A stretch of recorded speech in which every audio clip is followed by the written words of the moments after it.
bakundwa ubutore kw'iherezo ryo muri ubu butayu turimo gusiganirwa. Dufite n'abarokore b'abagome ananirwa gukiranuka ku maturo, ananirwa gukiranuka ku cyacumi. Sinzi ikintu abantu dupfa, sinzi ikintu abantu dupfa. Umuntu akaba mu murimo afite imigambi mibi, afite imitekerereze mibi. Neza ukaba mu murimo uvuga ngo kanaka nzamuroga, kanaka nzamwica, kanaka nzamuharabika, kanaka uramuhora iki? Umuntu muzima wize ufite masters, shitani kamubwira ngo reka da, nta mpamvu yo kuba waba umuhungu. Genda babwiye ko hari abantu bamaze gukora divorce na Mwuka Wera, badivorushije bakoze gatanya. Abaro bari abantu babaye bakuke barangiye, badakeneye Imana, baba barayimenye ariko bakayininira bakayitera umugongo, ahubwo bagatangira gukora icyo bita ibiteye isoni. Ibyo byose ni ibintu bigiye gukurura umujinya w'Imana kandi abantu bazababazwa. Niyo mpamvu nuba mu rusengero jya witwararika, wireba ku gakeza kantuza, wireba ku gakeza kanjye, wireba kuri ntuza yigucomora. Amadini yadutse, abantu baterera bambaye ubusa, amadini ya shitani yaradutse. Niyo mpamvu rero hatabaye icyo bita kwiga haje akarengane, twakihakana Imana. Byahishwe 16 umurongo wa mbere usome ugere kuri 16. Iki cyago kizatuma abantu batuka Imana ngo bayishojotere ntibihane. Aba bantu bazapfa urupfu rubi, bazapfa nabi cyane. Baroko nimuyikirizwe mwegera Imana. Isaha iri kutuganisha, nta kiza gisigaye, nta kiza turi kubona. Isi hazaba ikintu bita guhinda kw'inkuba ndetse n'igishyitsi kidasanzwe. Ukuri nako umunyamahanga wese uzemera gucungwa n'aya maraso ye ku giti cye, Imana izamubara nk'umwisirere mu buryo bw'umwuka. Ni ukuri ibimenyetso by'uko abera bagiye gutangira niba ndabibona. Birahari.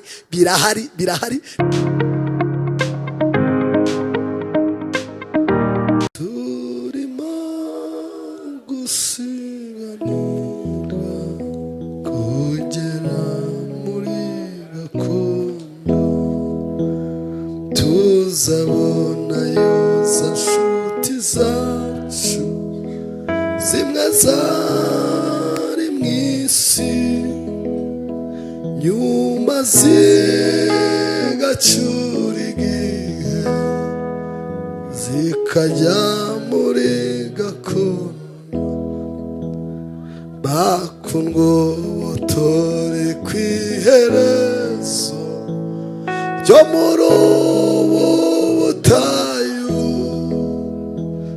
turimo gusiganirwa kugera muri gakondo, tuzabonayo za nshuti zacu zimwe zari mu isi, nyuma zigacyura igihe zikajya muri gakondo. Aho hera heza nifuza kuzagerayo, nkaririmbana n'abaho indirimbo zo kune. Aho hera heza ndifuza kuzagerayo, nkaririmbana n'abaho indirimbo zo kunesha. Bakundwa turabana b'Imana, ariko uko tuzasa nikurerekanwa bene data. Icyakora kuri hafi mumenye ibyabaye kuba kera, natwe bitugezeho. Nukuri yatangije umurimo, ninahiza usoza. Kundwa turabana b'Imana, ariko ko tuzasa nikurerekanwa bene data. Icyakora kuri umenye ibyabaye kuba kera natwe bitugezeho n'ukuri yatangije umurimo inayiza usoza aho hera heza bifuza kuzagerayo ntaririmbana n'abaho indirimbo zo kunesha aho hera heza ndifuza kuzagerayo ntaririmbana n'abaho indirimbo zo kunesha bamwe muri abo banyamahirwe babaciye ibihaga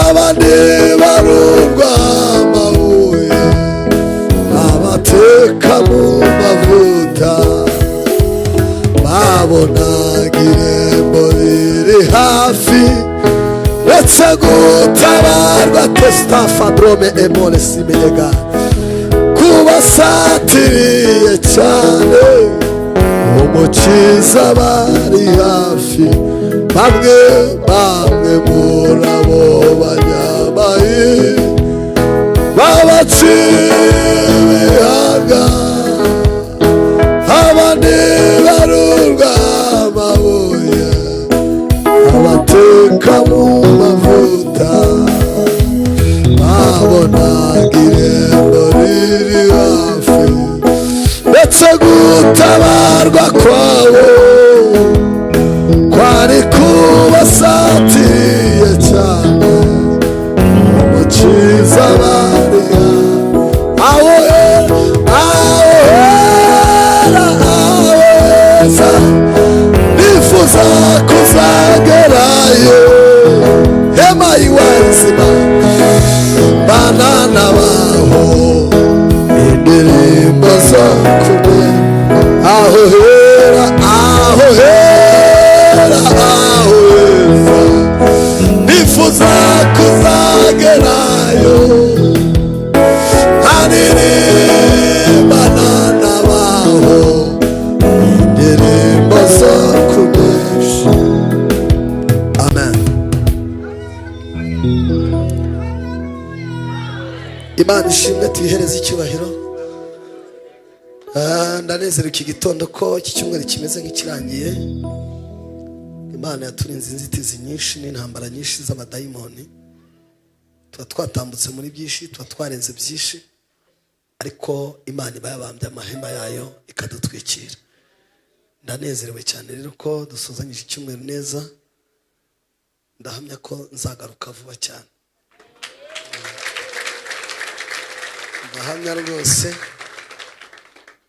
ko nzagaruka wenda nka nyuma y'ibyumweru nka bibiri.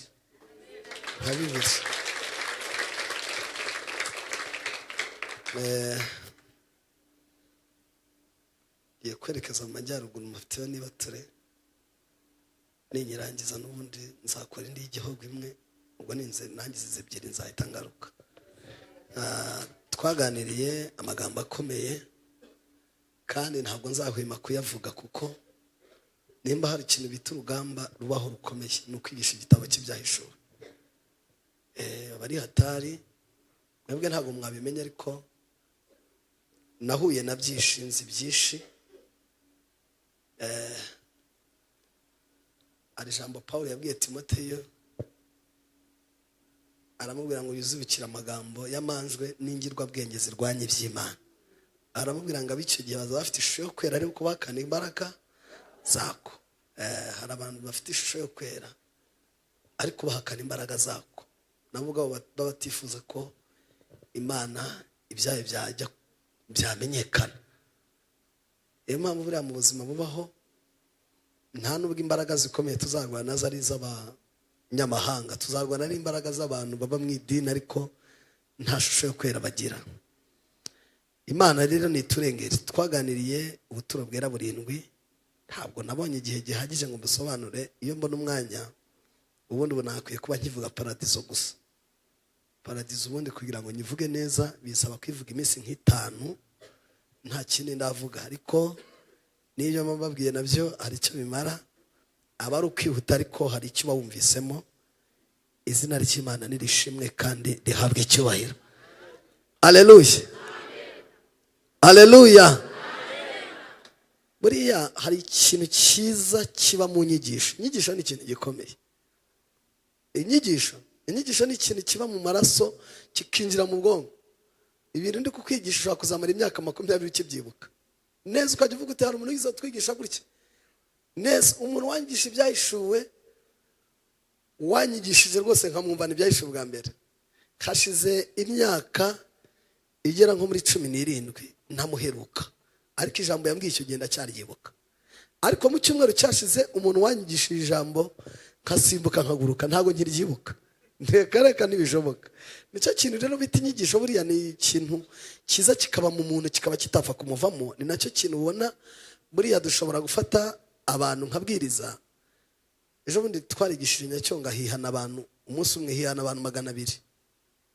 Mu bantu 200 bihannye nakoze checking ngo ndebe ko harimo umuntu waba waravuye mu Bayehova, ndamubura. Nshakamo umuntu wihannye yaraturutse mu idini y'Abadive, ndamubura. Binyigisha ikindi kintu gikomeye. Wenda reka mvuge akantu gatoya. Bari abantu wenda ayo matorero abiri mvuze ni abantu batinda mu nyigisho cyane kugira ngo uzabone umunyehova wakijijwe. Kubera iki? Barigishijwe, nimba ari n'amafuti yabo barayigishwa abajyamo, barize bikomeye cyane. Umuntu wigishwe kugira ngo uzamuhindure biragoranye cyane. Bimeze nk'uko mwabona naguye ukavuga ngo uraza kumbwiriza byakugora.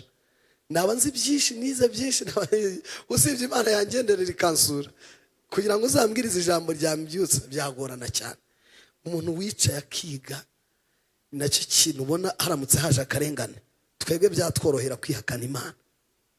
Bure nacyo kintu ubona abaswede badukoreye kitari cyiza. Baratubwirije twabwirizwa tuzura umwuka wera tugira amavuta, ariko ntibatwigisha. Iyo umuntu atize rero aba yahombye ibintu bikomeye cyane. Kwiga ni ikintu gikomeye. Umuntu wize kugira ngo uzamuhindure byagorana cyane. Arakantu kigize kuba ikintu cyabaye i Burundi, ni mu itorero rimwe. Sibyo ko byigize kuba no mu Rwanda ku Gisenyi bigize kuba ikimeze gutyo. Nigeze kubabwira uburyo abasirikare bigize kujya kureba abantu basengaga mu rusengero, harangiza bikaba ngombwa ko babagerageza kugira ngo barebe ko bakomeye ku bintu bya Yesu. Birangira rero bose bihakanye Yesu. Bose birangira bihakanye Yesu. Nababwiye iby'inkoko bari bazanye. Rero ahantu biti Burundi naho hegeze kuba akantu kameze gutyo. Byari itorero rifite ububyutse ariko umusirikare aravuga ati reka nzamuke ngende ndebe barabarokore koko ibintu bavuga bya Yesu wabo ko bamukomeyeho. Azamuka afite intwaro yiwe, ageze mu rusengero arababwira ngo mwese nta n'umunyeganyeza. Ibyo bintu muri kuvuga ngo muzajya mu ijuru nta kindi kinzanye, nzamwe no kugira ngo mbajyane byihuse. Nzamwe no kugira ngo mbajyane byihuse. Umuntu wese kuvuga ngo azajya mu ijuru ukuboko hejuru ngiye mujyaneyo. Bose bagira ubwoba. Hamanitse umukecuru amufata akaboko amujyana hanze, arangize arasa mu kirere. Araje mu kirere batarapfuye, abantu bose ubwoba n'uburataragarukana bati undi uvuga ngo kwazajya mu ijuru ninde uhamya kazarijyamo. Habura n'umwe, bose baratinya baratitira. Arababwira ati rero ibintu tugiye kuganiraho, ibintu by'ibinyoma byanyu mubamo ngo muzajya mu ijuru ngo Yesu wanyu. Arababwira ati Yesu wanyu ni uwa feke, nanjye ndabibonye. Uhamya ko Yesu ari umugabo azamujyana mu ijuru nazamura ukuboko. Nukuri habuze umuntu n'umwe, habuze n'umwe. Arababwira ati none umuhamisha amaboko muvuge ngo Yesu ni uwa feke. Bose barabikora. Ati umuntu utabikora nawe ndamurangiza. Barabikoze bose pe. bose. Yahagaze hanze ahamagaza kuri depo ya byeri na za Mitsingi na za Nuza na za Sikoro, arabwira ati nimuzanire abarokore bamwe nta Yesu bafite, bahakanye Yesu bavuga ko ari uwa fake. Yabanywesheje inzoga bose baranywa. Arababwira ati ibyo mukora n'ibyo mubamo ntabyo muzi.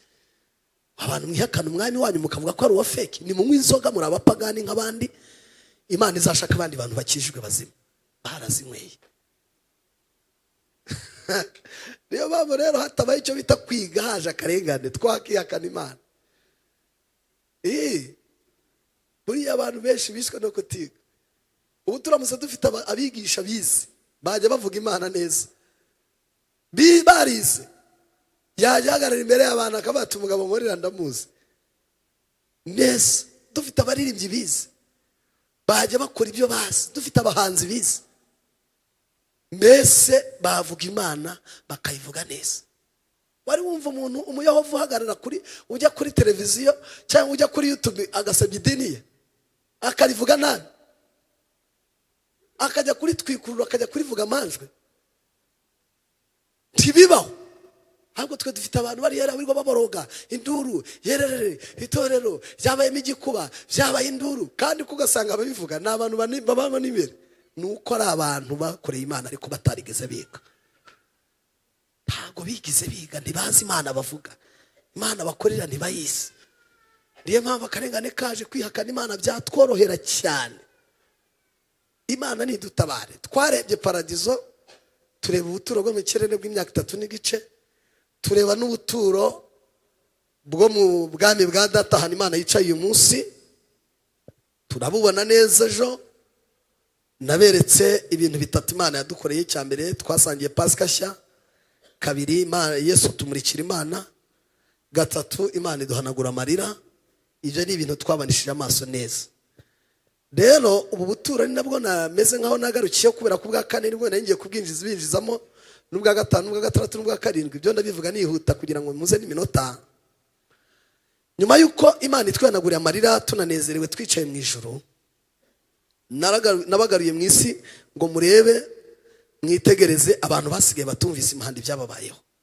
Icyambere twabonye uburyo agakiza kahise gakurwa mu isi kagasubira iwabo mu Bisirayeli. Tubona neza uburyo umwuka wera nawe yahise yibwiriza agahita yigendera, we yajyamuzamukanye nuko itorero ryigendeye. Tubona icyo bita ibyago by'imperuka ukuntu bizahita bitera abantu. Naberetse ibya inzabya 7 z'umujinya w'Imana. Ni ibintu twabonye nibyo nasorejeho mbere, ku buryo Imana izahita izana umwaka wo guhora inzigo. Yesaya 61 umwaka wo guhora inzigo, uburyo uzahita uza mu batuye isi, Imana ikihimura ku banyabyaha. Twabonye ibyo byose agakiza kavuye mu isi, byose duhita tubona icyo bita imikorere ya Antikristo ikomeye azaba akora ku mugaragaro. Ibyo bivaho.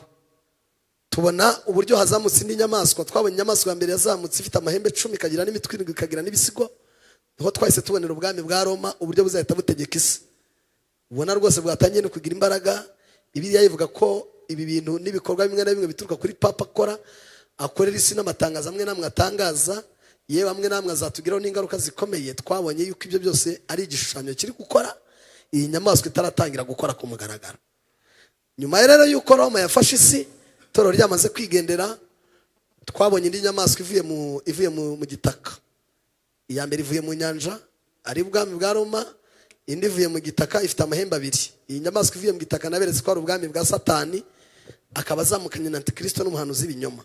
Bamenye ko itorero ryagiye bahise bahagarara mu isi. Niho twahise tubona rwa rusengero rwa Yerusalemu rwubatswe, ari nabyo biri gukurura zino ntambara ubona Isirayeli rwana na Palestina. Nta kindi bari gushaka n'uriya musigiti bashaka gusenya hakuba ku rusengero rwa Yerusalemu.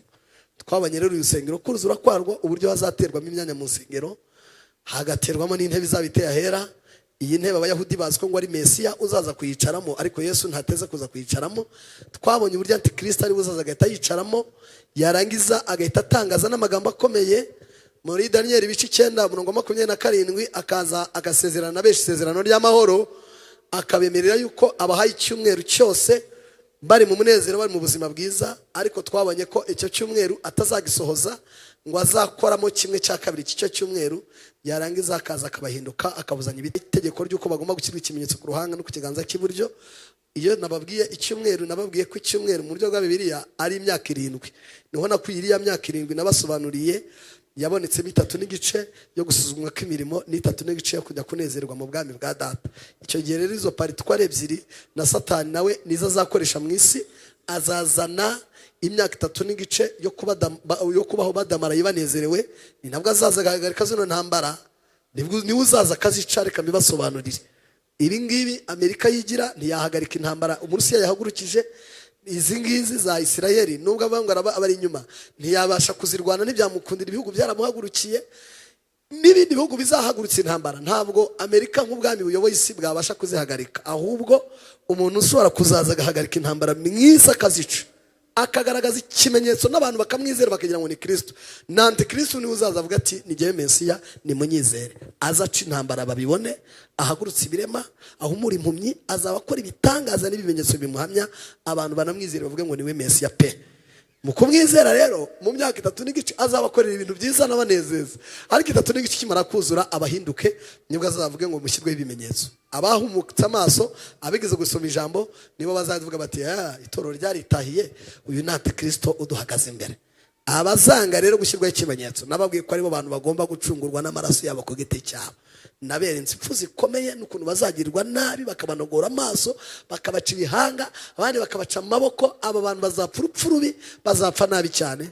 No gupfa kwabo no kugenda gutya, nibwo bakimara gupfa barangiye, Satani abishe gutya Antikristo, nibwo Imana izavuga ngo Satani abihimbuyeho, abamereye n'abarabarimbuye, nanjye reka mpaguruka nicyo bita umwaka wo guhora inzigo. Aba bantu bazacungwa n'amaraso yabo ku giti cyabo bazabona ubugingo, bazabubona. Mahirwe rwose arahari ko bashobora kuzabona ubugingo rwose pe, nubwo bazitaba ku ntebe z'imanza. Ndaje nzibereka niho mitengiye gutanungukira, ariko bazabona icyo bita ubugingo. Nababwiye ko abigisha benshi bajya ngo iki gikorwa cyo gucungura n'amaraso ku giti cyabo ngo ni Abisirayeli gusa kireba. Ntabwo ari Abisirayeli gusa, nk'uko muri Egiputa marayika yahatambutse bagasiga amaraso ku manizo z'imiryango, n'Abanyegiputa bakabyigana bigakunda. Ukuri nako umunyamahanga wese uzemera gucungwa n'aya maraso ye ku giti cye, Imana izamubara nk'Umwisirayeli mu buryo bw'umwuka. Bibiliya irabisobanura, irabivuga mu Baheburayo. Imana rero iturengere cyane kandi Imana idukomeze. Satani amaze kubica abarimbuye gutyo, nibwo Imana izahita ivuga ati noneho reka nanjye nkora akantu. Ihita ihagurutsa abamarayika 7 ibabwira ati nimugende musuke inzabya 7 mu isi, mubabaze umuntu wese wemeye gushyirwaho ikimenyetso kiriya nyamaswa. Twabonye icyambere simbisobanura ngo mijyemo, twabonye uburyo ngo ibisebe by'umufunzo uwa mbere ari byo azahita bateza, uwa kabiri akaza agahita asukurwa byarwe mu isi, inyanja zose zo mu isi zigahita zihinduka amaraso, uwa gatatu akaza icyo bita inzuzi n'amasoko n'igisukika ikintu cyose kiba ku isi. Mbabwire ngo nuzajundika amaraso kugira ngo amacandwe mu kanwa kugira ngo ayanywe, azajya ahita ahinduka amaraso. No muri Egiputa byabayeho, uwari waraye yavomye amazi mu kajerekani, mu gitondo yasanga gahindutse amaraso. Nta kintu umuntu azakora, uzashaka kunywa wese azanywa ibyo biraso. Ubwo rero iki cyorezo cyangwa iki cyago nicyo kizatera abantu ubwoba, ngo batuke Imana bayitotombere. Uza gusoma mu Byahishuwe 16 umurongo wa mbere, usome ugere kuri 16. Iki cyago kizatuma abantu batuka Imana ngo bayishojotere ntibihane. Abamarayika bakimara kubona abantu batuka Imana, baza kubita imbere y'intebe y'Imana bayiramye, bayibwire baturera urakiranuka, bafushije amaraso y'abahanuzi bawe, nawe ubituye kunywa amaraso nk'uko bayamenye. Baroko nimuyikirizwe mwegera Imana. Isaha iri kutuganisha, nta kiza gisigaye, nta kiza turi kubona usibye abera twitegura kwitahira. Kandi nukuri ibimenyetso by'uko abera bagiye gutahangira niba ndabibona birahari, nta kindi kintu gisigaye. Daniel yavuze ibintu bikomeye ku bimenyetso bigaragaza ko azaza. Arabanga icyo gihe muzabona mu bice 8:23, arabanga icyo gihe ubwo bwami buzabwenda kurangirira, ngo abanyabyaha bazamaze gukabya, bamaze gukabya. Mwabarokore mwe abantu bari gusambana n'inyamaswa, abantu bari gushyingiranwa n'inyamaswa ku mugaragaro, gusezerana n'imbwa, gasezerana n'ingona. Amadini yadutse, abantu baterera bambaye ubusa, amadini ya shitani yaradutse neza. Umwana w'umuhungu arifuza gusambana na nyina, ndetse kubona igihugu cisha nyina ngo cyashatse kumufata ku ngufu. Umwana w'umuhungu ari kubona mushiki bakifuza ko basambana. Ntangiye kubona nabifuza gushyingiranwa. Abadage bo batangaje ko ngo ubu tuvugana umwana yemere gufata mama we bagasezerana. ibyo byose banzuye ko ngo bagiye ngo gukora ngo ikoranabuhanga ry'ibitsina ngo ku kigero bagiye guteza imbere ubusambanyi, aho umuntu azajya ashaka gusambana ntaterere umuntu, ahubwo ngo bakesitara ibitsina ku nzira, ku mihanda, ahantu hose washaka gusambana ngo tusambana n'igitsina runaka ukeneye. Ibyo byose ni ibintu bari gukora bahamagara umujinya w'Imana babibwira ati ngwino urimbure isi. Ibyo byose ni ibintu bari gukora bacukumbura ari imbaraga z'abadayimoni. Nibo bantu ngo bazanye bino bintu abantu bari gusambana by'ibisofiya. Hari umuntu asigaye abaho akaba adashaka gushaka umugore, adashaka gushaka umugabo, ahubwo akaba afite ikintu acomeka ku mashanyarazi kikamusambanya cyangwa se agasambana nacyo. Abantu bari gukora ibintu biteye umwaku, ibintu biteye isesemi, biri guhamagara Imana. Abantu barabizi ko Sodomu na Gomora nta kindi Imana yabarimburiye, ni umwuka w'ubutinganyi niwo watumye Imana ibarimbura. Uzasome mu Itangiriro 19 umurongo wa mbere. Abantu b'i Sodomu ni Gomora ubutinganyi bakoze bwari ubwa feke cyane, bwari bukiri hasi, ntabwo ari nk'ubw'uyu munsi wa none. I Sodomu ni Gomora n'Imana ihareba yabwiye Amerika ngo mubanze mugende murunguruke murebe ibyo bintu bari gukora, murebe ko ubwo butinganyi buhari. Bivuga ngo nayo ubwabo yabonaga butaragira imbaraga, bwari bukiri mu ibanga, bwari bukiri mu rwihisho. Na Yesu abivuga muri Matayo 13 yabwiye abantu bikora zini ni Betsayida, arababwira ngo ubutumwa mwumvise iyo buza kumva abantu b'i Sodomu ni Gomora ntibaba bararimbutse, ntibaba barapfuye. Nimba isi abantu bazi ko ubutinganyi ari bwo bwatumye Imana ibubika ikabatwikisha umuriro n'amazuku, none abitwa ngo bahagarara Imana ku isi nibo bari kuza bakabweza, nibo bari kuvuga ngo niba basezeranye mu madini. Ibyo byose ni ibintu twatangiye kubona i Burayi, batangiye kubasezeranya. Nawe mu mujyi wa Boston muri Amerika ejo bundi mu kwa karindwi, uburyo abatinganyi 160 basezeranye mu icaci rimwe ngo ryari itorero ry'umwuka, ariko inkuba yaramanutse irabakubita nta n'umwe warokotse. Imana ifite imbaraga, Imana ifite ubushobozi. Abanyabyaha mu isi bamaze gukora ibintu birakaza Imana, batangiye kwereka Imana ko ari iya feki. Abanyamerika batangiye gutangaza ko ngo bazi ngo no gukora abantu, aho bafata umuntu bakamukora agahumeka akanavuga gusa ntarenze iminota 30 agahita ava mu mwuka. Ni nko kubwira Imana ngo uruwa feke natwe twarema abantu. Ibyo byose ni ibintu bigiye gukurura umujinya w'Imana kandi abantu bazababazwa. Niyo mpamvu rero Imana izohereza icyo bita umwaka wo guhora inzigo kugira ngo ibihimureho. Ibyo bakora barabizi, bazwi igihe cyabacitse. Nababwiye ko tuvugana hari n'abantu bamaze gucirwaho iteka, bageze muri systeme ya Satani, bamaze kwibaruza ikuzimu. Abo rero nta mpuhwe bafite isi, nta mbabazi bafite isi, bifuza abo barimbukana nabo batwara bakaba bajyana nabo, kubera ko isi bamaze kwibaruza mu bitabo byo kwa dayimoni. Niyo mpamvu nuba mu rusengero jya witwararika, wireba ku gakiza kantuza, wireba ku gakiza kanjye, wireba kuri ntuza yigucomora. Uvuga ngo kuba narageze mu rusengero nkabona ntuza ari umupagani, wimwiyorere, ntuzibye, ntabwo uzi icyamuzanye, ntuzi imisi yafite. Nababwiye ibyumba bitata Imana itorezamo abantu, narabibasobanuriye. Nababwiye abantu babaho mu buzima Imana ibatoza kugira ngo ibakuze izabakoresha iby'ubutwari. Mbabwira abandi bantu batangiye kwinanira, batangiye kwirushya, ijugunya ahantu bita wawa, ni wawa y'Imana muri mbagorore kugira ngo batazarimbuka. Uyu muntu uri kugororwa we ubugingo biba byoroshye. Mbabwira indi timu ikomeye y'abantu bitwa ngo barenze haniro, nabahaye ingero zitandukanye abantu barenze haniro. Abangaba ndimo bigisha igitabo kijyanye n'ibintu bya Mwuka Wera, nababwiye ko hari abantu bamaze gukora divorce na Mwuka Wera, badivorushije, bakoze gatanya. Mbabwira ibibaranga. Aba bantu rero nababwiye ko bitwa abakuki. Abangaba rero tubana mu nsengero ari abagome, hari abanyeshyari, nta mutima mwiza bafite, badafitiye urukundo itorero, badafitiye ishyaka ry'Imana. Ibyabo ari ukugira ngo arebe agakosa wakoze, aguharabike, agusebye, akujyane kuri cano, akujyane he. Hari ibintu by'umwanda sige nitegereza nkagira n'agahinda. Umuntu agara ngo ni umuhanuzi agiye kuri cano, ibyaha bya kana kagiye kubitangariza kuri cano, aho wamuhamagaye ukamuganiriza, ukamubwira ibyo wabonye uramubwira kuri YouTube. Imana idutabare, Imana itugirire neza. Abarobo ari abantu babaye bakuke barangiye, badakeneye Imana, baba barayimenye ariko bakayininira, bakayitera umugongo, ahubwo bagatangira gukora icyo bita ibiteye isoni. Bibiri bivuga ko ngo bamaze guhinduka inkuge zamenetse.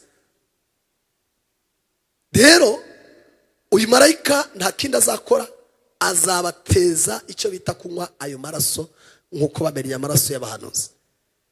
Uwa kane twabonye ko izuba rizahabwa ubushobozi bwotsa abantu. Ni nacyo kintu giteye ubwoba abazungu, bari kubona akarindiro k'izuba uko bwije nuko bukeye kari kwangirika, ngo bakabona hari igihe kizagera izuba rikajya ryotsa abantu, ngo umuriro waryo ukajya utwika abantu ku isi bagahita bapfa. Ibi byose rero ni ibintu Imana ibitse, ni ibintu Imana iteguye, bikubiye mu mwaka witwa guhora inzigo ku Uwiteka. Bibona abantu bitegembye bakishyira hari kabona ikintu cy'igihungu kizima cyambaye ingutiya. Pawulo yandikira Abafilipi mu bice 2:14 yaravuze ngo nimukorere Imana mutitotombana mutaryaryana hagati y'abantu b'iki gihe kigoranye kandi cy'ubugoryi. Ubu turi mu gihe cy'ubugoryi, aho umuntu muzima wize ufite ibitekerezo, ufite ubwenge mu mutwe, mu bwenge no mu mitekerereze, afata abana akabangaza, akabirukana n'umubare akirukana, akaza n'imbwa ngo ajye gusezerana nayo. Afite abana bari amaraso ye, agahamagara abantu bagataha ubukwe bwe, bagataha ubukwe bw'umuntu w'umugabo n'imbwa. Umuntu muzima wize ufite masters, shitani kamubwira ngo reka da, nta mpamvu yo kuba waba umuhungu, genda bahindura igitsina cyawe baguha igitsina cy'abagore uhinduka umugore. Abazungu bamaze gutangaza ko umuntu bahindura igitsina ngo yemere no kwitabira Miss w'igihugu, kandi batangiye kubikora ibi bintu ko abantu bahindura ibitsina ngo baranabyara bigakunda. Ibi byose ni ibintu byo guhinyuza Imana, ni ibintu byo kubwira Imana iti wowe uri wa fake, twebwe twarakurenze. Rero Imana izazana umwaka wo guhora inzigo ibereke ko nta mikino ihari.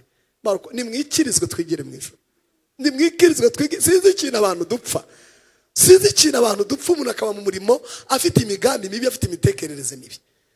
Neza ukaba mu murimo uvuga ngo kanaka nzamuroga, kanaka nzamwica, kanaka nzamuharabika, kanaka uramuhora iki? Iyi mikoro mfite ndayimana na kangahe? Ahamagaze ko hauza abandi, ejo bundi ko nzahava hakaza abandi. Ni iki turi gupfa baroko? Uyu mushinga turi gukoreramo, iyi kampani ya Yesu turimo, kwifita abahungu bayihagazemo bagakora bakagenda, hakaza abandi, ejo bakagenda. Ahantu tuye ko hauza tuye abandi, ko habonye ejo bundi, uzi uburyo uzahava, uzahasigarana. Usanga uhagaze ukanga ibintu ngo nibyanjye. Bese no kubaha Imana no kugendana nayo usanga wabaye umujura, urumuriganya, gutanga icyacumi wapi. Ubu dufite n'abarokore b'abagome, ananirwa gukiranuka ku maturo, ananirwa gukiranuka ku cyacumi, akagira n'abandi ajya kuroga mu mutwe. Cyo nagane n'umuntu ndamubaza nize bite byawe, Imana ari imishira ambwira ngo n'umujura ruharwa. Ndayibaza irambwira ngo yibye icyacumi cyaye. Ndamubaza nikana kabitarambwira ngo giye icyacumi cyanjye mfite ukuntu njya kukihera abakene. Ariko hari amakosa mukora mwege mutazi. Niryo kosa Yefta yakoze, ushaka gukora iri kosa Yefta yararikoze. N'uwitwa Uza yararikoze, yakoze ikoze yo kuramira isanduka. Yari turutse mu Bafilisiti garutse, igeze mu nzira igenda hitana abantu ngo inkirati kirashaka kwirabira. Niho Uziya, nicyo kintu Uza yazize. Abantu benshi baragira bati yarakoze igikorwa cyiza cyo kuramira isanduka, ariko se araramira isanduka n'umutambyi? Tore n'iki kintu Imana yamwiciye. Yashatse gukora umurimo w'abatambyi kandi atari umutambyi. Isanduka agomba kuramirwa n'abatambyi. Umuhungu aragira ati abatambyi bararangaye, reka ibyo bagombaga gukora mbikore. Niki Imana yamwiciye. Isanduka yagomba kwireka ikaba yagwa hasi, Imana ikabibaza abatambyi. None waravuga ati reka giye mbikore ndabona barangaye. Nicyo kintu uyu Yefta yakoze. Yahize umuhigo, amaze kuhiga yemerera Imana ko ikizabanza imbere azagitambira Imana. Agize umwaka habanza umukobwa we, yahise akora iki? Yahise yirukanka ajya kumutamba. N'uyu munsi warorenga abakobwa b'Isiyoni baracyarira bavuga bati uyu mukobwa yarenganiye gute? Dore rero ikintu yakoze kibi. Abatambyi bagiye kumenya ko yamaze kwica umwana we, yamaze kumutamba byaranye. Ikintu yagomba gukora ni iki? Ahangaye ikosa yakoze ni iri: yahize umuhigo uko azazanira Imana igitambo. Amaze kukibona igitambo aranagikurikirana ajya kukitambira kandi atari umutambyi. Ikintu yagomba gukora ni iki? Yagomba kujya gushaka abatambyi akababwira ati jewe nahize umuhigo, none uhuye n'umwana wanjye, none mu ntegetse iki? Abatambyi bakamubwira ati genda uzane intama isimbura umwana wawe. Bakaba aribo batamba icyo gitambo kuko nibo bari babishinzwe. Pineze nka bya bindi Uza ati jewe rwose nahize umuhigo, none nabonye ibihumbi senkani, nimuyakire mugende muyaguremo imifuka 3 ya sima. Urumva igitambo urakizanye, umuhigo urawuhiguye, utegetse n'icyo icyo gitambo kijya gukora. Kandi abatambyi barahari, abareyi barahari, bazi ko ibyo bihumbi senkani wenda hari umuntu basigayemo ideni bari gushyira muri ya makaro, bazi ko rero bakwiye kuba bihuta bajya kwishyura ibyo kubategeka ngo muzayakoresha ibi, ngo muzayakoresha ibi. Buryo ubukozi koza rikomeye cyane. Ubukozi ibyaha byo mu murimo niko Bibiliya ibyita. rero ikintu cyo kuvuga ngo genga icya cumi cyanjye ngo nzangisuramo abarwayi, uba ukoze ikosa, uba ukoze umurimo wawe ugakora n'umurimo w'abatambyi, icyo gihe ujyaho ikintu bita urubanza. Nicyo nababwiye ejo mbabwira nti uzirinde mu buzima utazagirwaho n'ikintu bita umuvumo. Nicyo kintu Mose yabwiye Abisirayeli, ababwira ngo ikintu cyose kivumye n'umuntu wese uvumye ngo ntasigere ahagarara mu rusengero. Dufite abantu ba mu rusengero ariko baravumwe bitewe n'uburyo bitwaye mu murimo w'Imana, bitewe n'ukuntu bananije abantu b'Imana, bananije abakozi b'Imana. Uza umuntu araho mu buzima arashaka gusenga ariko afite na gahunda yo kunaniza abandi, ntashoboye ibintu ari guca n'abandi intege bifitiye gahunda yo gukorera umurimo w'Imana. Ntashoboye kuba muri korari ari guca n'intege komite ya korari, asesera yinjira asiga ibyasha yica umurimo. Aba bantu rero ikintu cyo kibariho baba ari icyo bita umuvumo. Niyo bumviye bene aba bantu nawe ugirwaho n'ikintu bita umuvumo. Narababwiye ngo uzirinde mu buzima, uzanacekinga ujye ureba ko umuntu mugendana atariho umuvumo, kuko umuntu uriho umuvumo nawe agutera umwako. Imana idutabare. Marayika wa gatanu urwabya rwe ngo arusuke mu isi hazabamo ikintu bita umwijima wicura burindi.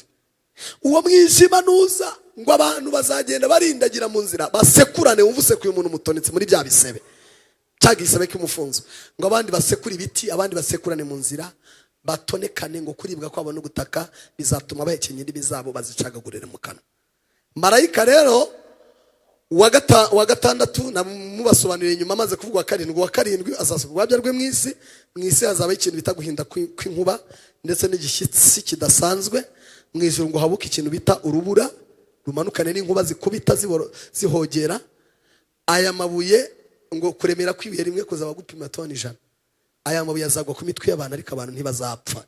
Uyu mwaka wo guhora inzigo Imana iwuzanye, urupfu izabanzira ukureho. Cyagiye cyo gushungurwa n'amaraso y'umuntu ku giti cye Satani arimo banogora bica bazapfa bikunde, ariko niza n'umwaka wo guhora inzigo izabika urupfu kugira ngo ibumvishe.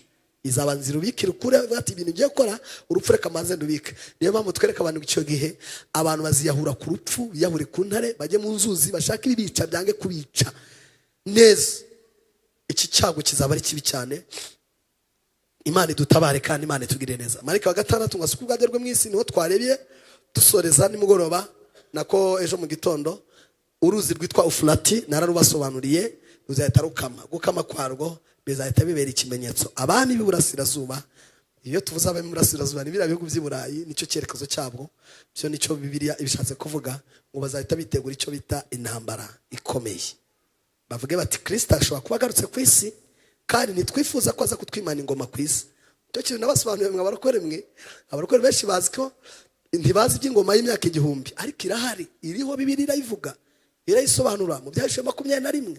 Ni imirongo myinshi ngiye kwereka isobanura ko iyi ngoma ihari. Nibwo bazavuga bati uyu mwami witwa Kristo ushaka kuza kutwimana ingoma n'ibi byagaduteje, reka duhaguruke tujye kumurwanya. Bazahaguruka ari ibihugu 10 bikomeye bizabihagarira ibindi mu ntambara ndetse no mu bukungu, bihaguruke. Bibiliya ivuga ko bizaterwa inkunga n'ibindi bihugu byose byo mu isi bizaboherereza inkunga kugira ngo bitegurire intambara yitwa Helmagedon. Iyi ntambara rero bazayitegurira ku gasozi ka Megido kegeranye n'umusozi wa Elayono, bimeze nk'ibifatanye. Ntago bazahagara ku musozi wa Elayono bazi ko Yesu ngo awukandagiye wahita wiyasa. Niko kizatuma bajya ku gasozi ka Megido bakahistara icyo bita intwaro zikomeye. Ibihugu rero bizitabira intambara 7 byaramenyekanye, ibindi 3 ntago biriyungaho, ariko izi ntambara barimo barwana zizatuma mu minsi imbere bisobanuka, ibyo bihugu nabyo bimenyekane. Iyi ntambara Helmagedon izabikomeye. Niho rero nabigisha bamwe na bamwe basigaye babeshyira abantu ngo Israel kuri kurwana ngo ni Helmagedon. Ibyo ni ibinyoma. Helmagedon bazayitegurira ku musozi wa ka Megido. Aba bami bazarangazwa imbere na Antikristo n'umuhanuzi w'ibinyoma ndetse na Satani. Babambe bashinge ingabo zabo aho ngaho kuri uwo musozi wa Megido, bategereze Kristo kugira ngo bahangane nawe. Kristo rero Imana irimo iduhanagura ya marira tunanezere twibereye mu ijuru. Nibwo Imana izabwira Kristo, munega amatwi angangiye kuvuga harakomeye.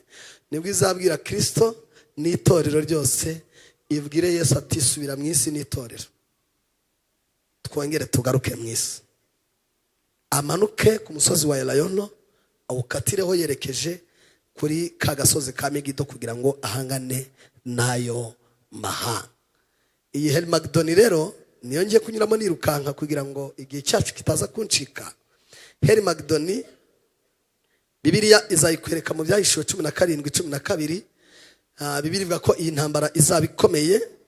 Kristo muri Zekariya uzasome mu bice 14:3 haravuga ngo maze Uwiteka azahurura hangane nayo mahanga, rwane nayo mahanga. Rero mu Byahishuwe 20:2 dore ukuntu arwanye intambara ya Herimagedoni, dore uko iteye atazakubeshya. Nyuma ari amagambo ariyo twasomye mu Byahishuwe 20:2.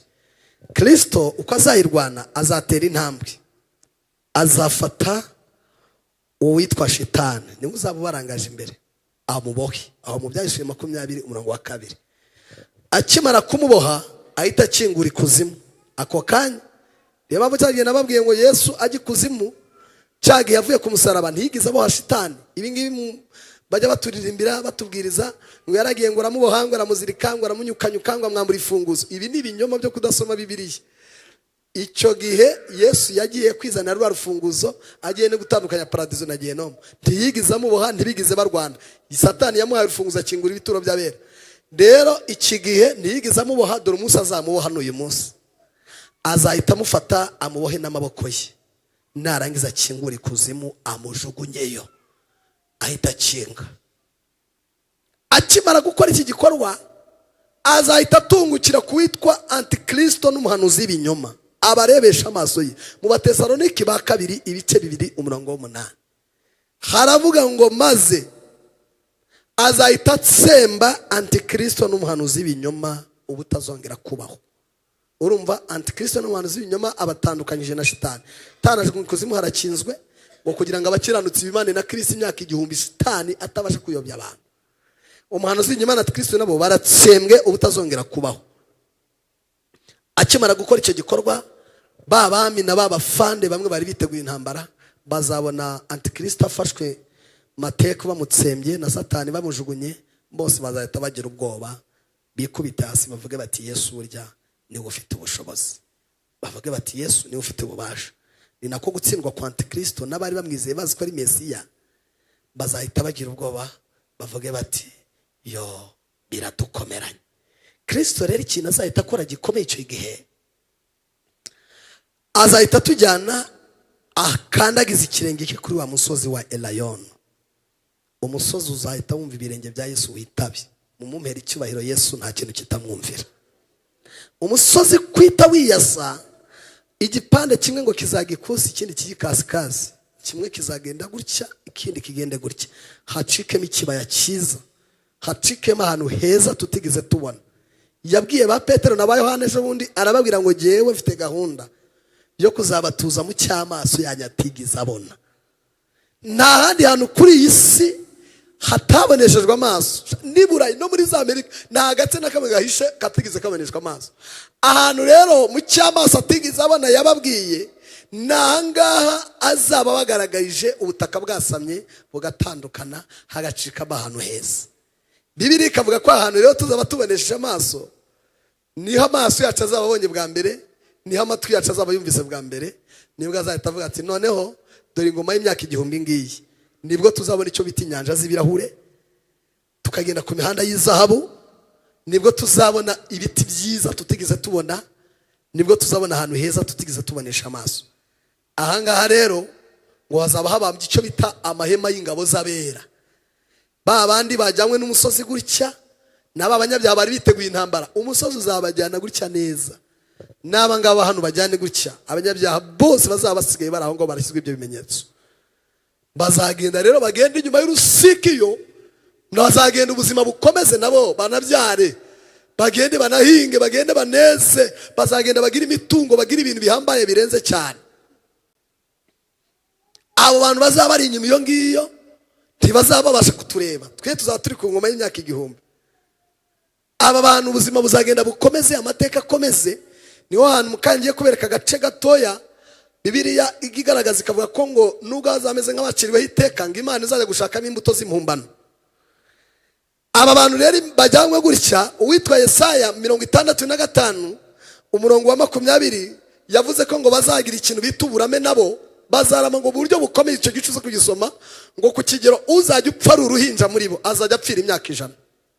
Imana izagarura kurama nababwiye impamvu abantu tuzakirama Imana yadukatiye ko tutagomba kuzarenza imyaka 120.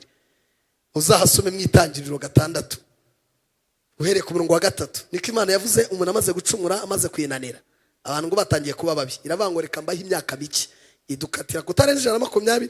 ariko abakira bagiraga 990 880 bahenoki bimutswe bageze 750. icyo gihe rero kurama kuzagaruka n'abandi nubwo bakiriho iteka bagiyo bazajya bapfira za 950 990 800. iyi myaka yo kurama izagaruka ngo uzajya apfa uruhinja muri abo bagikiriwe iteka ngo azajya amara imyaka 100. icyo gihe bazanahinga beze barumbukijwe kw'imyaka kwabo ku kigero umuntu azajya ahinga metero imwe y'ubutaka ngo agasaruramo ibintu yarya imyaka 3. naho uyu munsi butuvugana ubutaka nubwo tubuhinga buravumye. icyaha kiragatsindwa, icyaha ni kibi. ubutaka buravumye, niyo mpamvu usanga umuntu aba mu cyaro ahinga imirima afite kuva hano kugera mu kabande ari imirima ye, ariko inzara yatera ikamutera kandi ahora mu murima, ariko ahinga ubutaka bugize gute buvumye. icyo gihe nibwo Imana izavumura ubutaka. umuntu yambajije ikibazo kuri aba bantu bazaba bari inyuma y'urwo rusika, harambaza ati se abana bazabyara aho sabaziranenge ijuru ntibazaribona? ntaho bihuriye. utu twana bazabyara tuzatuvukana ubugome, zaba twaronsa amaraso y'abapagani y'abantu b'abagome. ab'icyo gihe bazaba ari abagome, bazaba ari abicanyi, bazaba bagirana amashyari, imitungo bazayigira ibintu byiza, ariko bazaba bicana bari abantu b'abagome cyane. n'utu twana tuzatuvuka ari utugome cyane, twaronsa amaraso mabi. mwababyeyi mwereka mbabwire, igihe cyose utwitse umwana, utwite inda, igihe cyose ubyaye umwana, gira umutima mwiza, kuko umwana wawe nuza n'ibintu by'imijinya, ibintu byo kuvuga nabi, kwanduranya, umwana uzatuma yonka amaraso mabi, amashereka mabi, kuko umwana abyonka mu mashereka, kandi amashereka ni amaraso. iyo umwana rero yakuriye mu rugo rw'abantu babi b'abanyamujinya, abantu bahora barwana, bahora batongana, mbese akana nako kavuka konka amaraso atari meza. ugomba kugira icyo bita umutima w'ubugwaneza, umutima mwiza. umwana yakonka amashereka, konka amashereka mazima. hakonka amashereka mazima. buriya nubona umwana konsa ukumva umwana akurumye ibere, hari ahantu aba yabikomoye, hari ababikomeye ku mujinya wawe, ku burakari bwawe, kakonga rero kakumva ibitekerezo bivuga ngo murume. nta bwenge gafite, ariko kakumva nako gafite ubugome bwo kuba kakuruma. biriya bikomoka mu bintu biba byaturutse muri wowe. umwana nta bugome aba asanzwe azi, ariko amashereka yonse n'ibintu by'ubugome bwawe. ku buryo witwara neza, wa mugabo we umugore wawe mujye muvugana neza, kuko iyo umugore atwite umugabo bagatongana bakavugana nabi, akana kari mu nda karabimenya, karavuga ati nubwo ngiye kuvuka, ariko ngiye kuvuka mu rugo rutarimo amahoro, urugo rutari rwiza. niyo mwamusiganiyeho mukavuga muti uyu mwana ubundi wamutwise tutabishaka, twari twavuze kujya muri Onapo, ubundi wamutwise gute? umwana amenya ko avukiye mu rugo batamushakaga, amenya ko avukiye ahantu batamukeneye, havukana umutima mubi, umutima utari mwiza. sifa kwa Mungu. amenya ko avukiye ahantu habi. nacyo kintu gikomeye Bibiliya dusobanurira. Bibiliya ivuga ko kuva aho Mose yapfiriye, Imana yashatse umushumba, yashatse umutambyi umeze nka Mose, yaramubuze. Mose yari afite umutima mwiza. Bibiliya ikavuga ko umutima yagiraga ngo yawukomoye ku kintu bita amashereka yatinzeho. Mose yaronse agira imyaka 16 atakiri ku ibere, yageze segonderi akijya ku ibere. nyina rero yajya kumucomora kwibera, akavuga ati nindi mukuraho baranyirukana muri runo rugo. mabejejwe nuko uyu mwana mukurikirana nkamuhibere, nicyo kingaburira kimpa umushahara. none rero iki kintu ndamutse nyirekuye umwana nkamukura kwibere, ndirukanwa muri uru rugo. akajya ava kwibera ku ishuri akamucomeka kwibere. aya mashereka Mose yonse rero yamuhaye icyo bita umutima mwiza. barokore buriya nubwo dukunda kubyara, barokore twe dukunda kubyara cyane abana by'indahekana, ariko buriya mu ruhande rundi umwana utatinze kwibere hari ubwenge atagira. hari ubwenge atagira, hari ibyo abahombye bikomeye cyane. niyo mpamvu akenshi uzabona akana wacokije kwibere katabishaka, ukazana karumuna kako, kakana ntago kamukunda. reka kubona kamufitiye umushiho, ubona katamukeneye, ubona mbese karaje kukana nyine atagakeneye, kaje kumuhigika, kamukuye kubyo yiboneraga ibintu nk'ibyo ngibyo. aragana afite mu rugo gatoya, niza kukaganiriza nakabwira ni rero shaboyi, ntubu tujye kuzongera twibyarira kandi akana wowe utangiye gukubagana. akana karambwira kari gafite umwaka umwe, ni kari gafite umwaka umwe n'amezi nk'atatu, kari kamaze iminsi kari ibintu by'ibifilime mu rugo. Nahise mbica mu rugo n'abandi ntazajye muzongera kuzana ibintu bya filime by'isi muri televiziyo yo mu rugo. Karambwira ngo ako kana ngo muramutse ngo mukabyaye ngo nagatera njonogo. Ndavuga nise Mana yo mw'ijuru, ibintu bya njonogo sanga ni bakuru bako bamweretse ngo filime za Van ngo n'abandi bantu bibyisi. Ndababwira ni umwana utangiye ibintu byo gutera njonogo ngo twabyara kana gatera njonogo, ni bigaragaza ko kana atagakeneye nta kifuza. Rero gutinda kwibere rya Mose byatumye agira ikintu bita umutima mwiza udasanzwe utaragizwe n'undi muntu uwo ari we wese. Utinya umuhungu Imana yegereye ikamubwira ati Mose, aba bantu barananiye. Ubundi iyo abantu babaga babi, Imana yahamagaraga Mose ikamubwira ngo ba bantu bawe baba beza bakahinduka b'Imana. Imana iramubwira ngo ngiye kubicira mu butayu mbarimbure, nindangiza nguhindura umuntu ukomeye, nguhindura ubwoko budasanzwe. Mose abwira Imana ati reka nkugire inama. Reba umuntu wagiraga Imana inama, harayibwira ati wa Mana we, uramutse ubarimbuye ukabica wabica nibyo, ariko abanyamahanga batubonye utubwira ko uzatugeza mu gihugu, icyambere babona ko watubura ibiryo ugahitamo kutwicira mu butayu. Kabiri babona ko nta mbaraga ufite, bakavuga ko wabuze imbaraga zitwambutse. Imana igavuga ati tuzi ko uyu muhungu azi ubwenge, atuzi ko ibintu ambwiye ari byo. Ikavuga ati reka mbareke. Barongera bakora ibibi. Imana ati noneho nafashe umwanzuro, ndabarimbura mbakureho burundu bapfe barangire. Mose abwira Imana ati hoya wibarimbura. Imana ati nabirangije. Kubera urukundo yakundaga Abisirayeli, abwira Imana ati tugirane ikiganiro kimeze gutya. Nimba ufashe umwanzuro wo kwanga kunyumvira, ari giye uyoboye iri torero, ari giye uyoboye abantu bawe, banza umpanagure mu gitabo cy'ubugingo ndibukane nabo, dupfane turimbuke twese, unsibe mu gitabo, kuko abantu kubica nubwo ari babi ndabakunda, wirice goragoza ukomeze urwaze. Imana iramurebera avuga ati uyu muntu afitiye urukundo nta, yari afitiye urukundo Abisirayeli, nta handi byari byarakomotse, yari yaratinze ku mashereka y'Imana. Bwira umuntu mwegeranye umubwire ngo tinda kwibere ry'Imana. Iyo watinze kwibere ry'Imana hari ibintu urenga. Iyo watinze kwibere ry'Imana, ibintu by'umujinya, ibintu bya zakarande, ibintu bya kamere, ibintu by'inzika bikuvamo. Mwige gutinda kwibere ry'Imana. Hari abantu bacometse kwibere ry'Imana ntibaritinda barivaho, kandi umuntu watinze kwibere ry'Imana uzamwibwira. Kubona umwigisha watinze kwibere ry'Imana, kabona umuhanuzi watinze kwibere ry'Imana, kabona umuririmbyi watinze kwibere ry'Imana. Mwitindire kwibere ry'Imana, niho hari ubuzima. Sifa kwa Mungu. Muvuge ngo amen. Rero abo bantu bazagenda babeho ubuzima, bakomeze nabo babeho, bagire gute, ariko baraciriweho iteka. Mbabwiye ko hazaboneka akantu k'agace ko gushaka icyo bita imbuto z'impumbano muri bo. Imana izagenda irungurukire be ko ari umuntu wagira agatima, ariko bivuga ko ngo ari abantu bake cyane mbarwa. Ni naho uriya muririmbyi yahereye aririmba mukangiye kubasobanurira, yavuze ngo ubwo azaza azahamagara amazina yabe bose, nzi ko nanjye nzumva izina ryanjye nkagira gute nkitabo. Twebwe rero kuri ingoma y'imyaka 1000 tuzayigeraho. Tukimara kuyigeraho, Kristo yitwereke igikorwa cya mbere kizatakira, hazahita icyo bita agace ka kabiri k'umuzuko wa mbere. Aka gace ka kabiri k'umuzuko wa mbere mu byahishuwe 24 haravuga ngo mbona intebe z'ubwami, mbona abazicaraho bahabwa ubucamanza. Ahangaha azahita asoza isezerano yabwiye ba Petero na ba Yohana ejo bundi, arababwira ngo mukiri imisi nzabakurishira 100 kandi nzabicaza ku ntebe z'imanza, mukiri imiryango 12 ya Isirayeli imanza. Icyo gihe azafata ba Petero na ba Yohana abaterera intebe, ababwira ati nimwicare, ahamagare ba bantu bose bacungwe n'amaraso yabo ku giti cyabo, bari barapfuye bacungwe n'amaraso, bahite bazuka. Niko gace ka kabiri k'umuzuko wa mbere. Nibamara kuzuka bitebe ku ntebe z'imanza, bacirwa imanza na ziriya ntumwa. Ibyo yababwiye azabisohoza.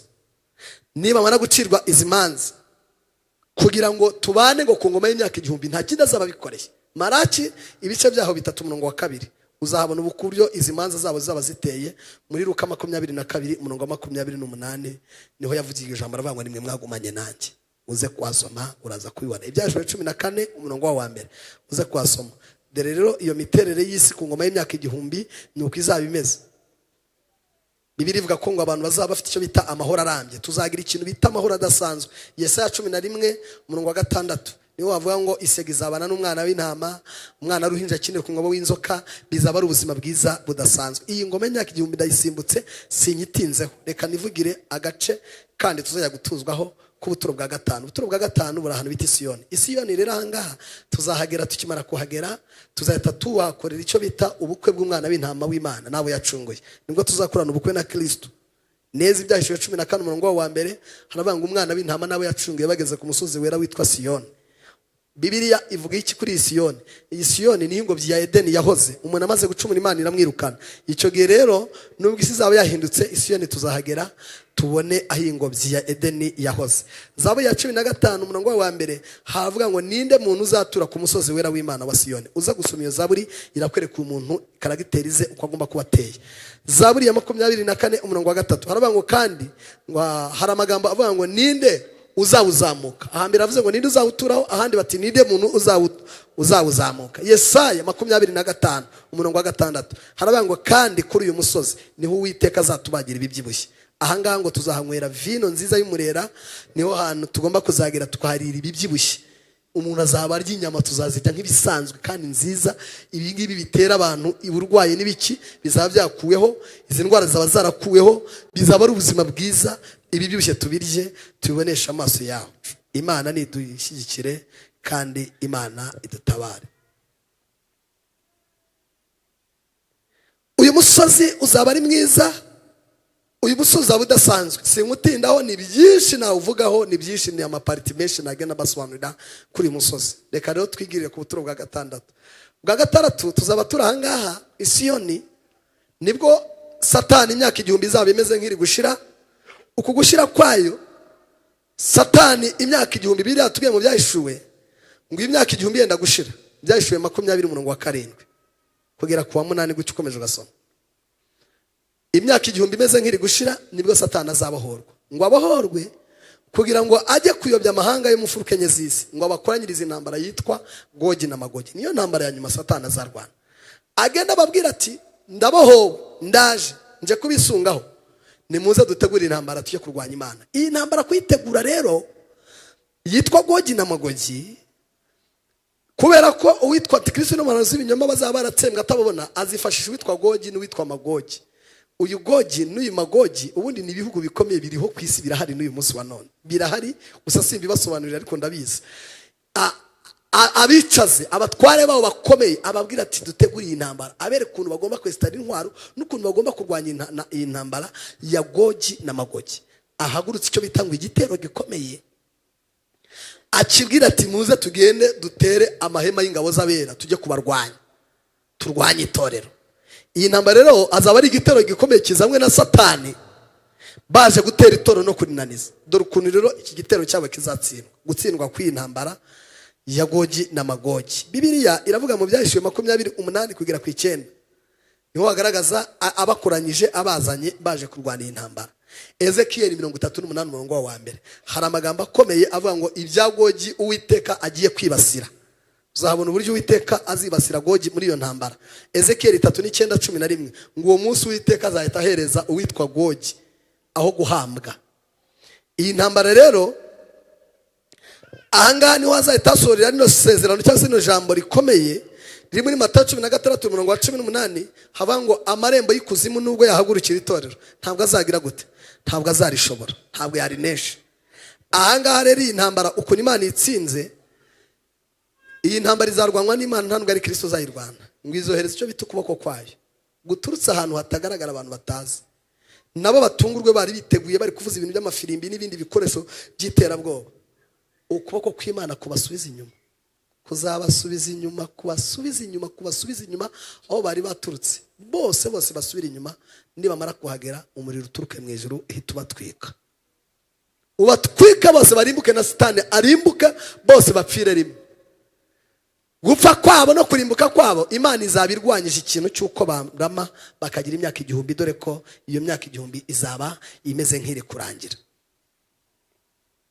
Bakimara gushya bose barapfuye, barahiye, basanze abandi banyabyaha bagiye kwitegura kuzuka ku muzuko wa kabiri mukuru.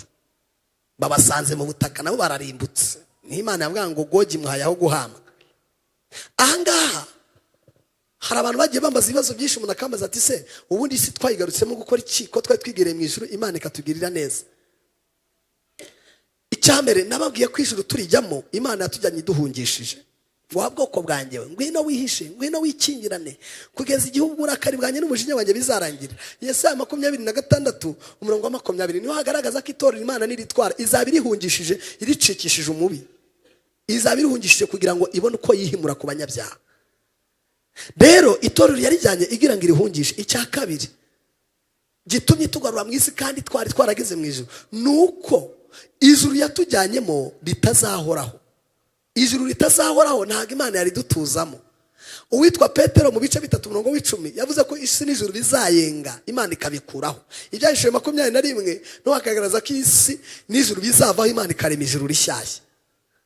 Ikindi gitumye cya gatatu tugaruka mu isi kandi twari twageze mu ijuru, nuko hari irindi torero ryasigaye mu isi. Iryo torero ni babandi basigaye bagacungwa n'amaraso yabo ku giti cyabo. Tugomba kugaruka tukihuza nabo tukazagira mu ijuru rimwe. Ikindi cya kane gikomeye, ntabwo ndi buvuga icya gatanu, reka mvuga icya kane, nuko hari abantu bagiye mu ijuru ariko bapfa amasezerano Imana yari yarabahaye mu isi adasohoye. Kutugarura mu isi rero, mu isi nshya izabije gusoza icyitwa amasezerano yabwiye abantu bagapfa adasohoye. Ubu dufite abantu tujya gushyingura Imana yari yabavuzeho ibintu bitarasohora. Mufite abantu mwaririmbanye bagiye bapfa ibyo Imana yababwiye bidasohoye. Dufite abo twagiye duherekeza twabanye mu bihuru dusengana ariko bapfuye amasezerano atagize gute adasohoye. Aba bantu rero ndibuzabacumurira ngo bengo kanaka k'Imana mubwiye ibi n'ibi akabapfuye bidasohoye. Waye n'abantu dusengera Imana ikabwira ati bana banjye uwo muntu ndamukijije mugire neza, ejo tukabona arapfuye tugatangira ati umuhanuzi yaravangiwe ntiyavangiwe. Hari abantu bapfuye amasezerano adasohoye. Imana izabagarura ku ngoma y'imyaka 1000 kugira ngo isoze ibintu yavuze ku bantu. Abaheburayo 11:13 haravuga ngo abo bose bapfuye batarahabwa ibyasezerano, ngo icyakora babirebaga biri kure bakabyishimira bakavuga ngo twebwe turabashyitsi turi nabimukira. Abo rero bose bazagaruka babanze basozwe ibintu babwiwe n'Imana kugira ngo hatazagira umuntu uzamura urubanza mu ijuru ngo abwire Imana ati hari ibintu wambwiye cyagihe ntiwabisohoza, nibyo byatumye ntakiranuka. Izabazana babwira ati nimuze musohorezwe ibyo nababwiye. Amasezerano yose ku myaka 1000 azasohora. Umuntu yarambajije ati se koko dore isezerano ritazasohora ni rimwe? Umuntu uzapfa adashatse umugore yari umusore cyangwa se ugapfa udashatse umugabo, ibyo byo ntabwo rizasohora. Nibyo byonyine naryo rizasohora. Nababwiye ku buturo bwa 5 Isiyoni ikintu cya mbere kizahabira n'ubukwe bw'umwana w'intama nabo yacungwe. Kristo naramuka aje ari umukwe turabageni ukambara ikanzu yera tugataha ubukwe, ntabwo uzabushingiwe. Rero nabyo afite ukuntu azarisohoza kurya nta rubanza mwazamugira. Aguye ati uwambaye ivara ikanzu yera warayambaye, ayo makanzu rero tuzayamba. Hari umwigisha mwagize kubeshya abantu ndamwumva njya mwumva no ku YouTube ngo hari abantu bazajya mu ijuru ngo ntibabone Kristo, ngo abandi ngo bazajya mu ijuru ngo bambare ngo amakanzu ngo nimara y'ikijuju ngo nimara mu ijuru abazaba bose tuzambara amakanzu yera. Ntawe uzagiye ngo yambare ikanzu itandukanye n'iyundi. Ntawe uzajya mu ijuru ngo ntabone Kristo. Ibyo ni ibinyoma. Tuzajya mu ijuru wese tumubone, niyo mabuno bukwe buzasohora. Undi aramaze ati se uba amamodoka Imana yatwemereye ubu izaduha tuyatware ku ngoma y'imyaka 1000. Ku ngoma y'imyaka 1000 nta muntu uzakenera imodoka. Imana iramutse iguhaye indege ni ukuri ntabwo wakenera imodoka. Umuntu wahawe indege Imana niba imukubiye nka 5. Rero kuri iyi ngoma tuzaba tugurukisha amababa. Umuntu uguruka ntakeneye imodoka. Ukenera kujya mu Gasyataka yagize gutya rimwe yageze. Ukeneye kujya muri Amerika ntakenere ibijyanye no kujya gutega itike y'indege akigurukira. Tuzaba tubaho mu buzima bwiza buguruka, buzaba ari umunezero. Rero kuri buturo bwa 6 turimo dusoza uyu munsi ni muri weekend, ndagira ngo tuze dusenga kuri ubu buturo bwa 6. Babandi barahiye barapfuye bararangiye bazahabwa icyo bita kuzuka mu kanya nk'ako guhumbya. Niwo cyo cyitwa umuzuko mukuru wa 2. Hazavuga ikintu kimeze nk'impanda bahamagara abanyabyaha bose bamwe basigaye mu butaka kera twumva Imana tukizamukira. Hari ababusigayemo yewe duhindurwa, hari abari basigaye mu isi b'abanyabyaha bose. Abangaba batwiswe n'umuriro bagapfa bakarangira na shitani bakarimbuka. Nabo bazahita bumva iyi mpanda, ariyo mpanda ya 2, niwo muzuko wa 2 mukuru. Nibarangiza kumva bazazamuka rero bose bitaba ku ntebe y'imanza. Niho naberetse ko Kristo azahita agaragara yicaye nk'umucamanza mukuru ugomba guciraho abana amateka. Bibiri igaragaza ko rwose mu Bafilipi 2 uzasoma umurongo wa 20 hagaragaza neza ko ubwo yatsindaga urupfu akazuka mu bapfuye ngo yahawe isoko ryo kuzacira amateka umuntu wese umuzima wese uzaba uri ku isi niwe uzamucira urubanza. Ni Yohana 5 umurongo wa 20 harabigaragaza. Rero iki gihe nibwo Kristo azicara ku ntebe y'imanza. Nababwiye ko nubwo azaba ari ku ntebe y'imanza hari uzaba uri muri ruhande witwa Mwuka Wera, niwe mushinjacyaha. Mwuka Wera niwe ubana natwe ku buzima bwa buri munsi, niwe udukurikirana, niwe basigaranye itorero, ibyaha bya buri wese yarabibitse. Maraki 3:16 yavuze ko akantu kose gakozwe Sokeretera arakandika akakabika, Mwuka Wera n'abakakanota akakabika ahantu. Uwo munsi rero abo bagabo babiri, umwe ni umushinjacyaha undi ni umucamanza mukuru, nibo bazacira imanza bazima n'abapfuye. Muri wese yitabire kucyo bita imanza. Imanza zibeho, sinibu zisubiremo, imanza zitangire. Imanza abanyabyaha mu byahishwe 20:13 uzazibona uko zaba ziteye. Nibwo Kristo azafata icyo bita kurobanura intama mu ihene. Uwo munsi nibwo azavuga ngo intama ni mujyi iburyo, ihene mujyi ibumoso. Tuzabibonesha amaso bibiri rwose azirobanure. Matayo 25:34 nibwo azahita afata abanyabyaha abakiranutsi akabiratana imbere abanyabyaha, avuga ati nari shonje murafunguriye, nari nambaye ubusa. Tumubaze tuti ni ryari databuja? Akubwira ati wa wundi mwasuye mu bitaro, bya bindi mwakoraga burya n'igihe mwakoreraga. Abaza abanyabyaha abwira ati nimumve imbere mwabivume mwe, naje nambaye ubusa, naje meze ukana gutya. Bamubwira bati waje ryari? Akubwira ati cyagiye byutakoreye kanaka nigiye burya wanze guha. Ibyo byose nibwo abantu bazaboroga bakarira. Rero abantu bacirwa icyo bita imanza. Ibyiciro rero by'umuriro, umuriro uzahita utegurwa, ntabwo ari umuriro umwe uzacanwa. Undi banasimbuka byinshi, hazacanwa imiriro 4. Umuriro wa mbere uzajyamo witwa Antikristo n'umuhanuzi w'ibinyoma, Bibiliya irawusobanura. Umuriro wa kabiri uzacanirwa Satani ku giti cye. Uwa gatatu ni uw'abanyabyaha bose. Umuriro wa 4 uzacanirwa urupfu n'ikuzimu. Muri urupfu narwo ruzashya, narwo ruzapfa. Haleluya. Ucanirwa umuriro. Nyuma y'iyo miriro rero ibyiciro 3 imanza zizacibwamo. Imanza zizacibwa byiciro ibyo byiciro 3. Imanza za mbere ni z'abantu babayeho mu gihe cy'umutima nama. Aba bantu bafite ukuntu bazacirwa urubanza. Ababayeho mu gihe cy'umutima nama bafite urubanza kwabo, n'ababayeho mu gihe cy'amategeko bazacirwa urubanza kwabo, n'abantu babayeho mu gihe cy'ubuntu bwa Yesu. Twebwe turiho gutya tuzacirwa urubanza ruzaba ruri hejuru, ruzaba rukomeye, ruzaba rutandukanye n'umuntu wabayeho mu gihe cy'umutima nama n'umuntu wabayeho mu gihe cy'amategeko. Kuko twebwe dufite uburyo Imana yatworohereje, dufite Mwuka Wera, Yesu twaramubonye. Rero twebwe dufite amahirwe yo gukizwa byoroshye kurusha bari abantu. Ari abakoraga ibyaha Imana igahita barimbura, kabohereza umwuzure ukabica ukabarangiza. Rero n'amazu ukabatwika. None twebwe twaje mu gihe cy'imbabazi. Urakora ibyaha wazi ugasaba Imana imbabazi iti ndakwejeje, nta numa y'intunguru ugiye gushaka, nabi tambo ugiye kuzana. Imana idutabare. Birasabwa kwitwara neza. Dore rero ikintu cyitwa udushya tuzagaragara muri runo rukiko. Agashya ka mbere muzabonesha amaso ni ukubona abantu twari twizeye ko bazajya mu ijuru barihombye, bari kurira, bari mu mwijima. Akandi gashya ka kabiri ni ukubona abantu tutahaga amahirwe kw'ijuru barijyamo, aribo baryicayemo. Kabona umuntu wirwaga wicuruza, wirwaga ubyina mu tubyiniro, wararaga atega ku muhanda, yaragize amahirwe yihagarariye mu mubare w'abantu bari mu buryo bwa Kristo. Abantu bazatungurwa bikomeye. Imana idutabare itugire neza. Abaheburayo 4:13 nibwo Bibiliya ivuga ngo Mwuka Wera azaba twikurira ibyaha by'abantu nk'ibyambaye ubusa. Azaba bigaragaza, bizaba ari ibintu bidasanzwe rwose. Timoteyo urwandiko rwe rwa mbere ibice 5:24 haravuga ngo ibyaha bya bamwe birakorwa uyu munsi bigahita bigaragara, ngo ariko ibyabeshi ngo bizatwikurwa kuri urya munsi. Nibwo hazaba igikorwa cyo gutwikurura kudasanzwe. Urubanza, imanza zibeho rwose pe, abantu batsindwe, abandi bagaragare ko batsinze urubanza. Dore ubujurire bukomeye, kujurira. Hazabona kujurira ku bantu bari barakoreye Imana babuze ijuru. Hazabaho kujurira kudasanzwe rwose. Matayo 7:22 niko bamwe bazahindukira bati databuja, uzi ko nahanuraga mu izina ryawe, nonyibuka nzamuka akanyarira, nonyibuka uburyo naririmbaga muri korali, nonyibuka uburyo nayoboraga itorero, wambabariye ukantabara. Abahindukirana bamubwira ati warabikoraga ari kuri umupagani, wabikoraga ari kugira ishyari, wabikoraga ari kuroga, wabikoraga uri umunyamagambo, mva imbere wakivumu wese nigize nkumenya n'ubwo wabikoraga. Abantu bazarira, abantu bazaboroga, abantu bazahura n'ikintu bita agahinda katigeze kubaho. imanza zibeho ni byinshi simbutse.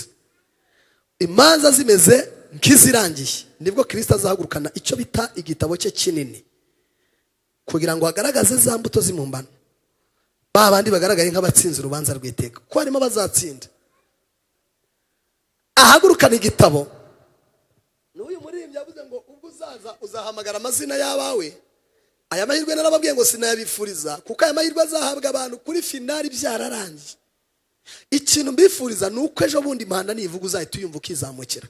Umuntu wese uzumva impanda akajya muri kiriya kirere ntabwo urubanza rw'iteka rumureba, ntahazahurira narwo. Abantu bazacirwa imanza baba ari babandi bagaragaye ku gace ka kabiri k'umuzuko wa mbere, bamwe bacungwa n'amaraso yo kwita cyabo bazacirwa imanza twirebera twigaramiye tumeze gutya. Uru rubanza rw'iteka no muri rukiko rukuru ruzabaho. Umuntu wese wumvise ya mpanda yarizamukiye tuzaba twimereye gutya, ntacyo tuzahuriraho n'urubanza. Urureba n'abanyabyaha gusa bamwe basigaye. Afata igitabo cye kinini agisome avuga ati, wenda reka ntange urugero ku bantu. Uwitwa Bosco azabahamagara Bosco niba bazaba ari benshi cyane, ariko agaragaze sinya ya Bosco ahamagaye uwo ari we. Mwana wanjye tambuka nawe utsinze urubanza. Avuze induru asimbuka ati karame databuja karame. Amubwira ati ngwino nawe mu mugabane w'abana banjye nawe watsinze urubanza. Yo anezerwe ahagarara iburyo ahamagare uwitwa Korodina karame databuja mwana wanjye ngwino nawe dore uratsinze. Ahamagara amazina namara kuyahamagara abumbe igitabo cye. Bamwe nibwo bazongera kujurira bwa kabiri bazamura ukuboko ati databuja ko ntigize niyimba uhamagara mu bantu bahamagaye. Avuga ati nimugere ntabwo nigeze mbamenya.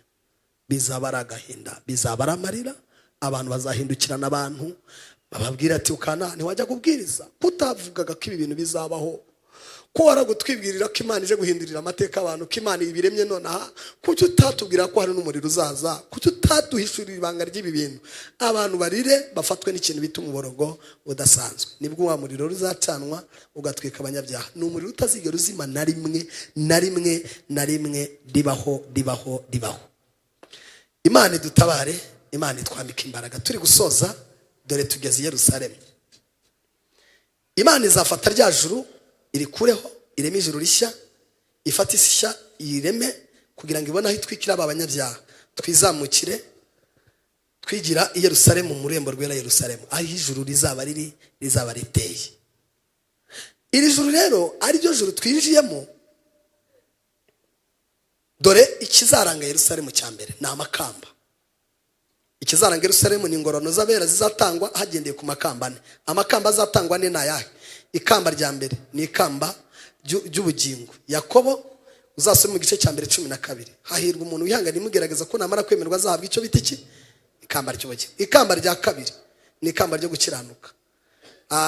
Timoteyo urwa kabiri rwe ibice 4:6 kugera ku 8. Ikamba rya gatatu ni ikamba ritangirika. Abakorinto ba mbere 9:25. Petero wa mbere ibice 5:1. Ikamba rya kane ni ikamba ry'ubwiza. Danieli 12:3. Aya ni amakamba tuzabona tugeze i Yerusalemu. Ni amakamba ane urebemo iryo uzambaramo.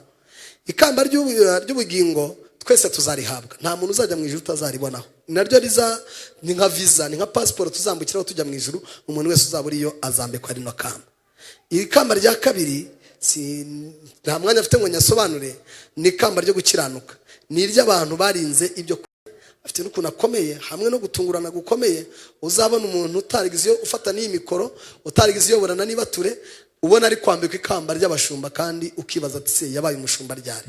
Nzabereka igihe kimwe nimbona umwanya, cyangwa se umuntu uzabasha kunyandikira nzabimusobanurira kuri telefone. Mfite uburyo ntabwo njya ku macano sinjya nyakoreraho n'ama YouTube, ariko mfite uburyo ashobora guhinyigisho nkoresheje telefone bigakunda. Iri kamba rero rizahabwa abantu babaye abashumba, bayoboye amatorero. Iri ngiri rya kane, iri zina rya Rufosi ntabwo muzanimbonaho umuntu tuzahurira i Yerusalemu. Mba numva afite ibyiringiro ko nziturirayo tu. Ntabwo Rufosi nzongera kuryitwa. Tuzagera i Yerusalemu tukimara kwatungukira tumaze kwambara amakamba. Buri wese azakirizwa guhabwa akabuye gato, nibuye rishya. Iri buye ukimara kuribumbura uzaribonaho izina ritandukanye n'iryo witwaga. Uwitwa Yesaya 62:2. Uzahasome uzahita ubona ngo izina rishya ritigeze kumenyekana. Aya mazina Imana yarabitse nayo abantu benshi amamiliyari n'amamiliyari, n'abantu benshi cyane ngo umuntu atabasha no kuba yabara ngo bikunde. Ubona izina uvuga ati ni iri zina Imana yampaye, ngo aya mazina Imana yarabitse, nta muntu n'umwe uritamo izina na rimwe mu mazina tuzitwa tugeze i Yerusalemu. Icya kabiri, nta rusengero ruzaba i Yerusalemu. Imana data ubwayo yatwibyariye, yadukurikiranye, niyo izahinduka urusengero. Izaba ari ngari cyane ku kigero izahinduka nk'urusengero.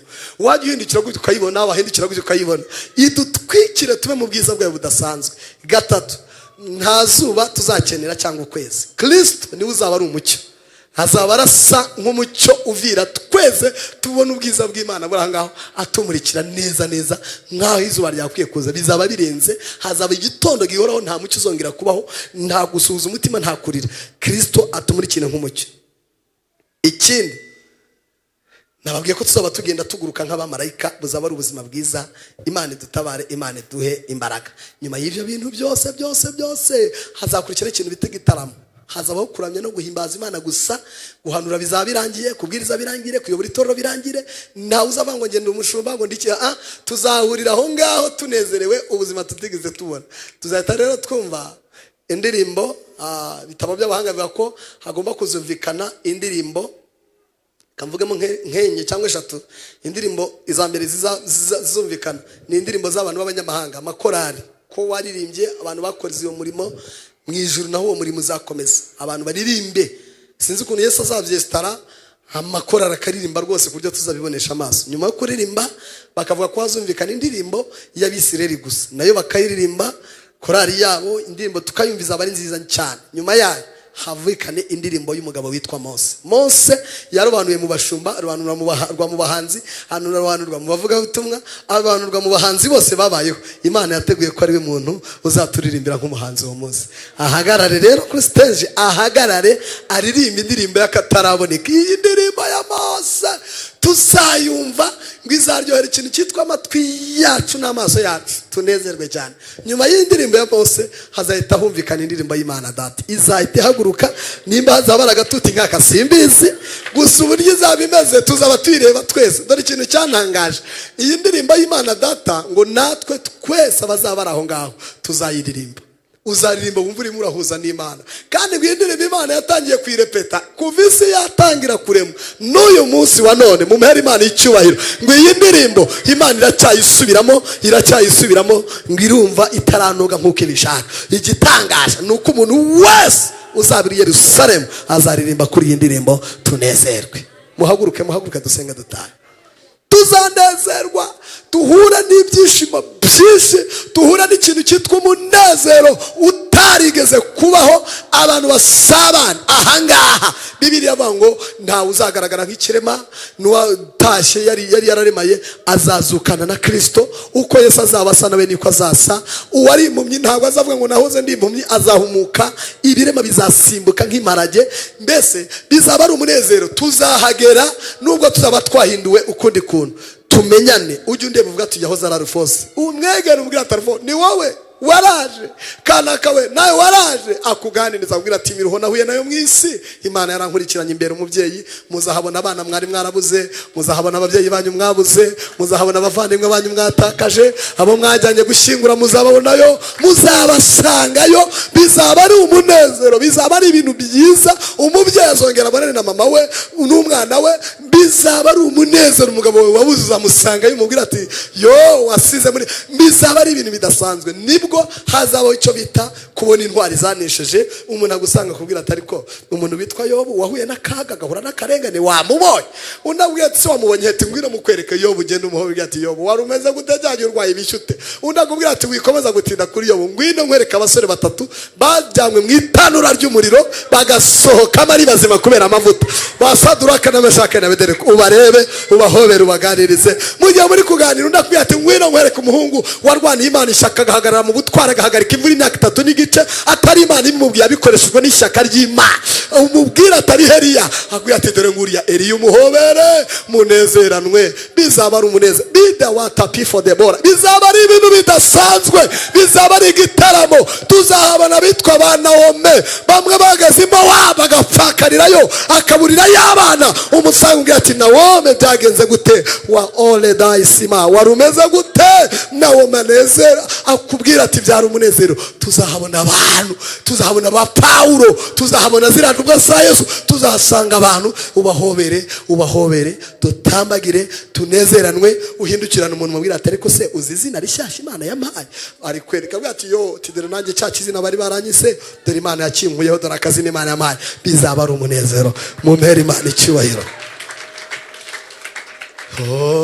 Abazajya muri cyo gihugu basaba bambaye imyenda yera, babiciwe ikamba ry'izahabu.